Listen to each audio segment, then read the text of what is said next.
No, I believe that Elliot did indeed have the best interests of the kids at heart. It was this new character, the Doctor, who took things in a dark direction. And he was able to do it because Elliot was out of the picture. During the ARG leading up to Project... It makes a lot of sense. You get the main out the way, then you can make these big body ass niggas.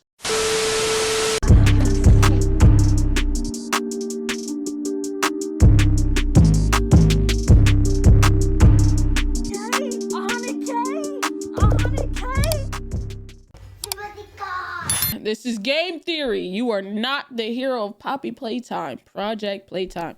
Hey, we've been playing Project Playtime on the gaming channel. If you haven't watched already, go subscribe to that. You know what I'm saying? Gaming channel going stupid. You know what I'm saying? But I guess they found more lore when it comes to Project Playtime. So let's check this out. Nice little 20-minute. We are a failed breed, created against our will, only to labor on their terms. Slaves given life by others, only to have none of our own. And now they try to make more of us. No! Get up! Go! Stop them! Feed your hunger! Slake your thirst! If we can be born on their terms, they can die on ours! Yo. Hello, Internet! Welcome to Game Theory, where buttons are gonna light up randomly on screen right now. Press them as fast as you can to play. All right? Ready? Green, red, yellow, green, blue, blue, blue, blue. Subscribe? Huh, how'd that get in there? Wait, that's not a button on the screen. Oh, it's below the video. Well, to finish the game, you know what you gotta do. Ladies and gentlemen, welcome back to Poppy Playtime, the game that continues to throw us some curveballs. Is Poppy helping us or not? Are these living toys made from orphans or not? Am I getting weird feelings for Mommy Longlegs, or is that just my normal mommy issues cropping up? You know, the usual questions. But today's curveball is anything but usual, as Mob Games decided to surprise us all, not with the drop of Chapter 3, but rather with the reveal of its brand new spin-off title, Project Playtime, a multiplayer survival game where you can literally play as Mom Spaghetti. Eminem would be so proud. In the game, you and your friends act as resource extraction specialists, head into Playtime Co. to collect the parts that'll allow us to build giant living toys. But things aren't as simple as just playing a bunch of rounds of Simon Says. The whole time you're solving puzzles, you'll be hunted by one of the game's monsters, Huggy Wuggy, Mommy Longlegs, and the newcomer, Boxy Boo. My honest reaction? It's incredibly fun to play. The skins are awesome, the emotes are fun, the puzzles find the right level of difficulty. Overall, the team and I had a blast playing it over on GT Live, even if there were a few bugs that needed to be worked out, as Tom would very quickly come to discover. Is that you? Oh yeah. Hey bud, it is you. Literally stuck. It is me. Look at your little army.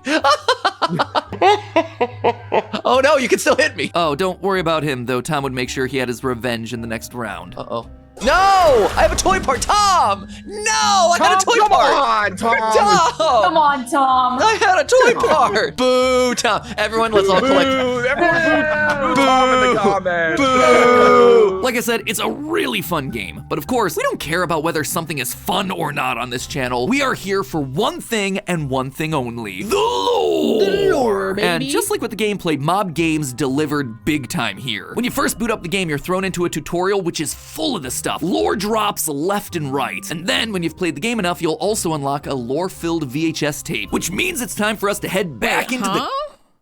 Oh, I didn't know that. Oh, you know what? We do definitely gotta run and play Poppy Playtime back. We definitely do. Because when you play enough, you get a hey, listen. Cursed toy box, where today I'm about to prove to you that the scariest, most threatening figure pulling the strings in this game may actually have been the hero all along. That's right, folks, it's classic game theory time. The bad guy wasn't the bad guy after all. In Project Playtime's VHS tape, we're introduced to a new character named Harley Sawyer, known simply as the Doctor. The doctor? Not that kind of doctor. This guy doesn't have himself a box that's bigger on the inside. Instead, he has a plan that involves being bigger on the outside. Now we're understaffed. Safety protocols are being abandoned. Workplace incidents are common. We need to deal with all of these issues at once. I'm here now with a solution. All I'm gonna say is he kind of sound a little you know those people that was like, committing mass, side with like gas and shit like that. He kind of sound like one of those, You know what I'm talking about? The guy, what I'm saying, they had like a leader with a little mustache. All of these issues at once. I'm here now with a solution. You hear it? I know I'm not bugging, right? You mean the Sherlock Holmes? Yeah. All of these issues at once. I'm here now with a solution. Giant toys. We can increase our workforce and simultaneously decrease the number of lawsuits and people on our payroll if the people we have working aren't people. Huggy Wuggy, Mommy Longlegs, and Boxy Boo, these jumbo-sized living toys, they're all part of this initiative. In Chapter 2, we learned that Mommy Longlegs was used to help supervise the kids playing around in the game station, but I don't think any of us really took the implications of that seriously. These giant toys were actually made with the express purpose of working in the factory, lifting boxes, patrolling hallways, cleaning toilets. And knowing this, it actually helps the first ever VHS tape we hear in the game make a lot more sense. So, Trespasser, just to make you aware, while we pride ourselves primarily on our high-quality toys and excellent childcare, we also pride ourselves on our security. For example, this facility is full of hidden motion triggers, which, once set off, will turn on the factory's emergency alarms and directly contact the authorities. And that's one of the more tame aspects of our security system. No spoilers. He's talking about Huggy. Oh, so when we was in the place, Huggy Wuggy attacking us, he was security. Oh shit, that's kind of crazy. That makes sense. That makes sense. So Huggy was security. Mommy Longlegs was to watch over the kids. What the fuck did Boxy do?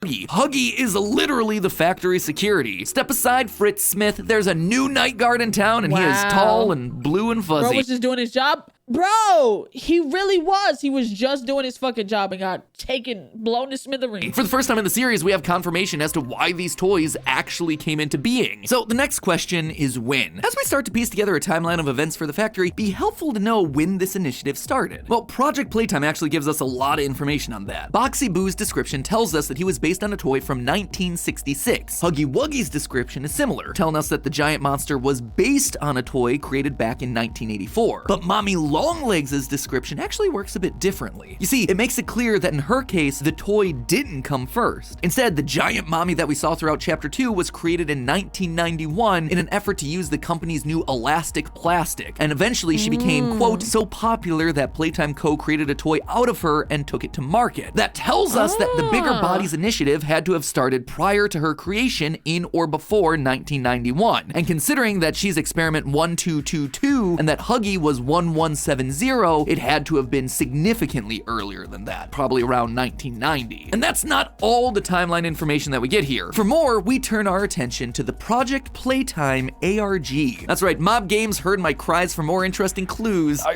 really wanted to do a theory just on these cardboard cutouts, expecting there to be some sort of hidden lore inside the glitchy audio. The perfect place to hide some lore. Mob Games, wink wink, nudge nudge. And so they decided to raise me an entire ARG. The ARG itself is actually super interesting and really complex. Unfortunately, most of it was teasing the new character for this game, Boxy Boo, and by the time we managed to solve it, the teaser was already out and the game wasn't that far off either. Plus, the ARG's now been wiped from the internet, so it doesn't really make sense for us to cover it anymore. But if you do want to see the ins and outs of it, which are really cool, I highly recommend watching Sheep Rampage's video series on it. They were covering all the puzzles and solutions as they were happening in real time, so definitely worth a watch. It's a long series, but it's a good series, so boom, just solved your afternoon of entertainment. Today, though, we're just going to be focusing on the details that matter for us moving forward. During the ARG, we heard from a new character named Rowan Stoll, an employee that was initially concerned about Huggy Wuggy being used to watch children. Hello, Mr. Pierre. I know you don't want to hear any more about this. I get it. Sounds like a bad joke, Huggy Wuggy staring at children. If some creep is hiding nanny cams in our mascot's eyeballs, then it's something that needs to be taken seriously. The next video we see of him, though, he's changed his tune. I just want to apologize. I was wrong. Nothing weird is going on here at all. Clearly, he figured out that something more sinister was going on, and that the living Huggy security system was a feature, not a bug. In that video, he tries to throw everyone off the scent that he knows anything. I'm not looking into it anymore. And I mean, not that there was anything to look into in the first place. Smooth, Rowan. Very smooth. Clearly, Playtime's aware that he knows too much and wants to silence him. But Rowan hatches a plan. I think I'm gonna die. I had to pretend I'd seen nothing so the company would leave me alone. I've scheduled the company's the servers, the security to be shut down for 60 minutes of maintenance. While security is out, I'm gonna release everything and run. I think they're gonna kill me first. And sure enough, that's exactly what happens. Rowan goes down into the basement and stands face to face with Boxy Boo, who does what toys do best, eats him alive. Oh, Notice the shit. dates on all of his videos though, 1991. So oh shit! This is crazy lore right here. Hold on, they gave us a lot.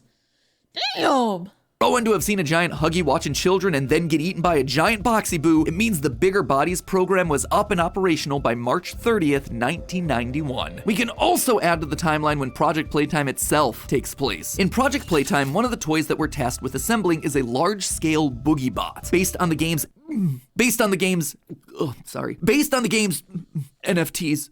We know that the toy Boogie Bot was made in 1993, meaning the company had to still be functional as a toy factory at least until then. Considering that this was their last major toy made though, we can assume that the place shut down shortly thereafter. We hear this event happening in Chapter 1 when the toys begin their rampage. Today's events are no doubt in relation to him. Most likely then, Project Playtime takes place sometime in the decade prior to Chapter 1, the time after everyone went missing, but before we return to the toy factory to Yeah, I was about to say, I really feel like Project Playtime takes place before Poppy Playtime, because like what we're doing in Project Playtime is essentially what we're doing in Poppy, but by ourselves. We no longer have a group. So it looks like they was already trying. That's why the hands and the extra shit is down there, but they just didn't get it done. So the nigga came back during Project Playtime. So that makes a lot of sense.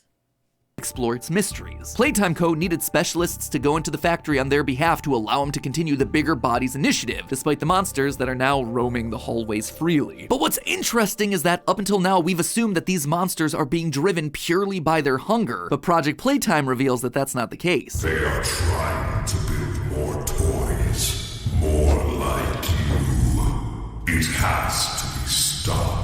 This mysterious voice is talking to Huggy, and presumably the other giant toys throughout the factory, getting them to work together in order to feed themselves, but also to stop those who are trying to make the Bigger Bodies initiative a success. Whoever this mysterious voice is, I think this mysterious voice is the robot hand that we seen at the end of chapter 2. Not want more monsters to be created, but who could it possibly be? Fortunately, I didn't have long to wait for an answer, because during my playthrough on GT Live, I got a loading screen that told me exactly who it was. I got a loading screen. Which one did you get? I got Mommy Longlegs being puppeteered by 1006. That's the one. Yeah, mine is Huggy just chasing people, so you definitely got the interesting one. You got the lore there. I got the lore, see? Experiment 1006 has been one of the franchise's biggest mysteries. Each installment reveals a little bit more about him. The first chapter showed us that he was a prototype to all these toy experiments, that he had a digestive tract but didn't require food to survive. The second chapter revealed him to be incredibly intelligent, tampering with cameras and alarm clocks in order to sabotage the scientists doing experiments on him. He even showed up at the end of chapter 2 to drag a lifeless Mommy Longlegs away. But his end goal, his motivation, has largely been a mystery. Thanks to this tutorial though, we now know what he wants. He's trying to stop the experiments. He's trying to stop people being used to make these toys. That's why he helped to release all the giant toys before the events of Project Playtime. Though still missing, today's events are no doubt in relation to him. His absence was a flaw in the scientific process. The giant toys are organized. They're working together. And it's because this one creation is able to psychically talk to them all. Again, this gives more clarity to something that we heard back in chapter 1. Coordination and cooperation is evidently within his skill set. And while he doesn't want more toys to be made, he is taking care of all the monsters that already exist. That's crazy. Others are starving. Get up. He's keeping them fed, he's keeping them alive, and most importantly, he's keeping them safe. These people didn't ask to be turned into toys. This isn't what they wanted. And while 1006 can't fix them, he can keep them alive. He has good intentions. Even though he's got himself a scary voice and a creepy metal claw hand, I think he's the good guy. He might actually be the hero of this story. And his heroism isn't just limited to protecting the monsters. We know based on documents from chapter 2 that he's also actively trying to save kids. One thing everyone put together fairly quickly after chapter 2's release was the fact that Playtime Co. seemed to be testing children in order to put them into the perfect toy. Specifically, we see 2 documents outlining the performance of Michaela Hyssop as the researchers try to pair this girl with Candy Cat. But one of the things that all of us overlooked was how these performance assessments ended. Neither document is finished. Both of them trail off as the pen scribbles off the page. What's more, there's blood on the paper. It suggests that not just once, but twice, researchers were killed while testing Michaela. And Michaela actually sees it coming. At the end of both the documents, while undergoing the statues game, we read that Michaela is distracted by something else. Presumably, this is the Something within statues is drawing her attention away. She is screaming and pointing at something else in the statues when nothing is there. Oh, wow. That's crazy. Hey, psst. I'm not one to gossip, but I heard you wasn't following me on Twitter and Instagram, and you wasn't updated when I wasn't able to post on YouTube, and you thought I was gone. So follow me on Twitter and Instagram. It's that simple. Enjoy the rest of the vid. monster that's coming to kill the researchers. This tells us then an important detail. The prototype is saving these kids as many times as it takes. Whether it was Mommy Longlegs coming in to kill the researchers or the prototype himself, we know that the prototype's behind it because he's the one puppeteering all the big monsters, and he has repeatedly stepped in to save the kids. I don't know about you, but that sounds like a good guy to me. And he's not only using the other monsters to save the kids, he's also using us. Remember that line I just showed you from the monster tutorial? Others are hungry, others are starving. Get up. Those last two words, don't they seem familiar?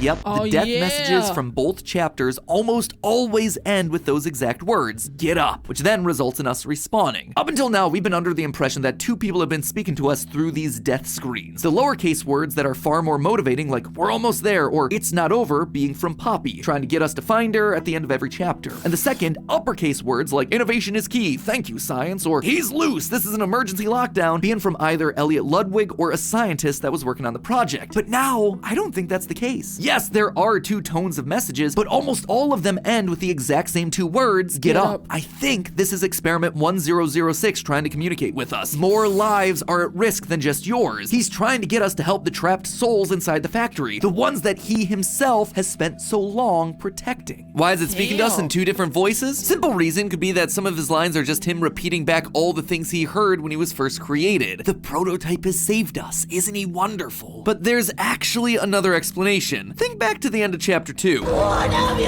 done? It'll make me part of him! Mommy screams for her life, terrified of being a part of 1006, who drags her lifeless corpse away shortly thereafter. Broken toys end up being combined into the prototype, so maybe it's a way for him to keep the toys and the spirits inside of those toys alive. That would mean that 1006 now has multiple voices inside of him. The voices of all those toys that have perished and are now incorporated into his being. All of them trying to communicate with us at once. This, I suspect, is what we're also seeing in the new VHS tape of Project Playtime. It starts off as, bro, this is crazy. This is some fucking lore, y'all.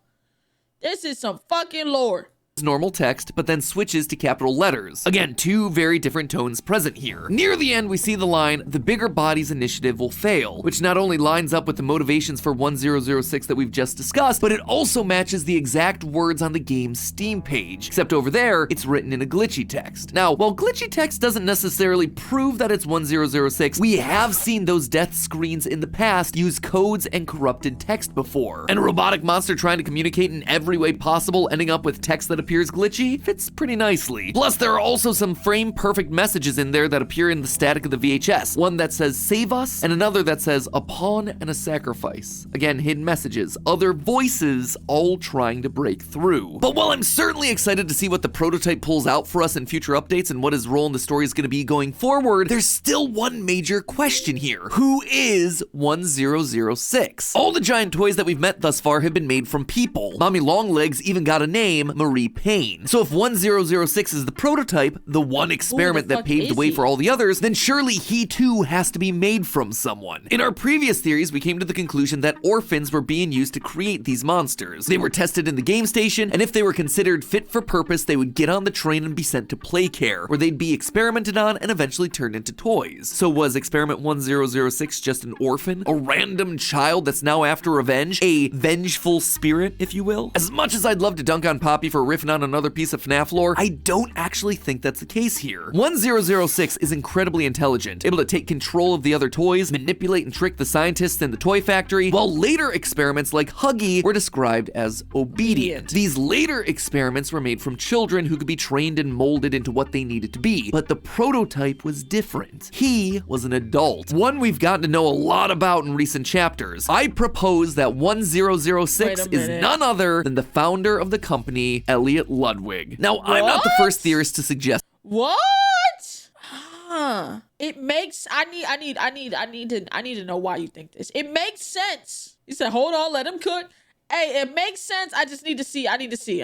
Ever since the release of Chapter 2, it's actually been a fairly common theory. However, I really feel like now we have the evidence to hammer this one home. We know that Elliot Ludwig suffered a tragic loss in his family in the 1960s, presumably his daughter, who would then go on to be remade in Poppy. And throughout the game thus far, Elliot is always... shit.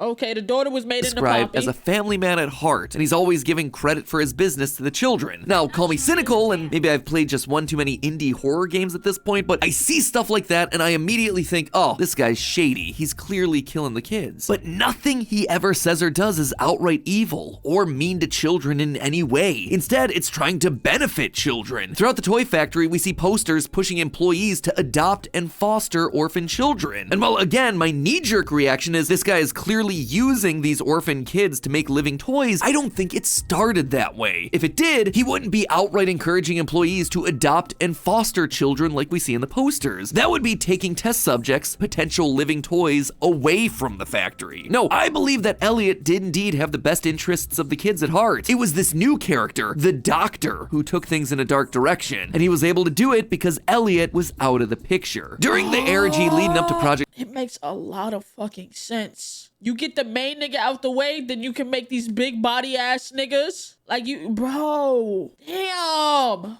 Playtime, clue hunters found this memorandum from Rowan Stoll reminding employees about the need to keep quiet about confidential information. But in it, we get this line, quote, "Nobody cares about your safety and security more than us. And as our great founder Elliot Ludwig always said, Playtime Co. is my family, and family looks after one another." Notice the tense. Yeah, the past tense. It's Elliot Ludwig always said, is my family. So he's trying to keep the, oh my God. It's in past, oh my God. Damn. That the letter uses. It's past tense. He is out of the picture by the time the whole Bigger Bodies initiative gets into full swing. So where did he go? In Chapter 2, there's a note on Elliot's desk about using poppy gel to bring dead rats back to life. That note is labeled Experiment 814. Almost 200 experiments. Yeah, that's 200 experiments before prototype. Damn. Prior to the prototype. Why would such an old note be sitting on his desk? We know at least another 400 experiments took place after this one. Surely memos about those later experiments would be at the top of the pile, but no, we find this old note. A note that, at the very end, mentions using larger subjects for the test. I think Elliot realized what was being proposed here and tried to shut the entire operation down. However, Harley, the doctor, was determined. My name is Harley Sawyer. I'm called the Doctor. When I look at this company we've built, I do not feel proud. Declining profits, failed experiments. He specifically calls out failed experiments. When Harley takes control, the experiments haven't been successful yet, just like we see with the rats and the poppy flowers. And so when Elliot stood in his way, there was only one thing to do. Use him as your guinea pig. That's why that was the last note on Elliot's desk. He never returned to the office. Harley could just lock the door and no one would be any wiser. And so Elliot became the first. He became the prototype. Now it was up to him him to protect all those that he failed to protect as a human, both the employees that are being turned into monsters and the children who are in the process of being tested. And he's doing everything he can to stop it, killing researchers that are testing kids, preventing more toys from being built in Project Playtime, and sending us a note to bring us back to the toy factory to investigate, and then continuing to encourage us to get up when we fail. But clearly his mission is incomplete, and Poppy appears to be the final solution. There's a reason that Mommy captured her again in Chapter 2. Remember, she's following 1006's orders. I suspect that he needs to be reunited with his daughter in some way for his mission to be complete. Not exactly sure yet. Maybe it's just a creepy toy family reunion. But whatever it is, I bet we're gonna find out more in Chapter 3. You know, provided the new game Project Playtime doesn't make so much money that Mob Games suddenly pulls a Fortnite and stops pursuing the single-player campaign. That would never happen, right? In the meantime, friends, I would hope not, because Poppy Playtime as the chapters is really good. Like, I get, have your money, you know what I'm saying, this thing that makes your money, but use that to make a better game, you know what I'm saying? Remember, it's all just a theory. A game theory! That was a great Thanks fucking for theory. watching. And if you're still looking to get your Poppy fix like the orphans at Playtime Co., you can always watch our prediction video for Chapter 3. You do not want to know what they're gonna do with that gas mask. That video is on the left. Or, if you like people getting turned into monsters, you can always check out our video on Bendy and the Dark Revival. Let's just say our leading lady, Audrey, may not— Damn, that was a great fucking theory. That was a great theory, bro. Oh my god, hey, get the gears going. Get the gears going, you feel me? Great fucking theory. W theory.